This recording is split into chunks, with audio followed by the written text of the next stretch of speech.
По Кина, Кочани мегдан за работа најде и во Бугарија. Денес потпишан меморандум за соработка со бугарската општина Разлог.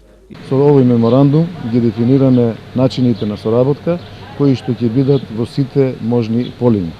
Во делот на настапот во европските фондови, инвестициони и оперативни фондови, пред се во прекограничната соработка, во делот на културата, во делот на образованието, во делот на спортот. Двете општини веќе имаат своја заедничка историја на планот на меѓуграничната соработка. Ние заеднички настапивме на проектот за прекограничните ИПА фондови за делот на заштита на животната средина и во делот на исто така во заштита на животна средина аплицирање за електромобили, односно користење на електрични автомобили за двете општини. Ова дава надеж дека поле за работа доправа ќе има. Во времето ние имаме многу добра сврзаност на екипите кои Нашите тимови соработуваат веќе долго и добро се познаваат.